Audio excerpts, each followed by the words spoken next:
ক্লাসরুমের পরীক্ষার মতো নির্বাচনও কিন্তু পরীক্ষার মধ্যেই পড়ে। আর সেই পরীক্ষায় কিন্তু এবারে 2026-এ একেবারে উত্তীর্ণ হয়ে গেছে আমাদের রাজ্যে নবসক অর্থাৎ বিজেপি সরকার। আর সেইখানে দাঁড়িয়ে ঠিক কত নম্বর দিচ্ছে সাধারণ মানুষ, 10-এ ঠিক কত পাচ্ছে বিজেপি, কত দিচ্ছেন সাধারণ মানুষরা, ঠিক সেই বিষয়ে কথা বলবো তাদের সঙ্গে এবং জানবো কত নম্বর দিচ্ছে 10-এ, কে কি বলছে শুনে নি।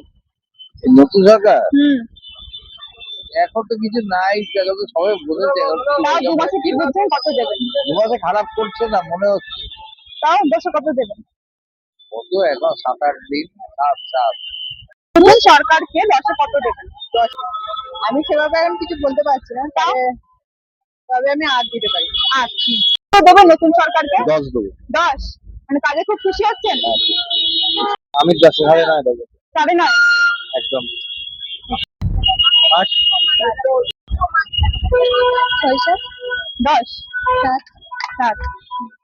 যেরকম ভাবে 2026-এর নির্বাচনে চৌথামে আমরা দেখেছি বিজেপি সরকার এগিয়েছিল এবং তারাই উত্তীর্ণ হয়েছে একদম ভোটের রেজাল্টে, ঠিক তেমনই কিন্তু আজকের নাম্বার গণনাতে তারাই জিতলো। অর্থাৎ 10-এ কিন্তু 7-এর নিচে কোনো নাম্বার আমরা দেখতে পেলাম না, জনগণের মুখ থেকে শুনতে পেলাম না।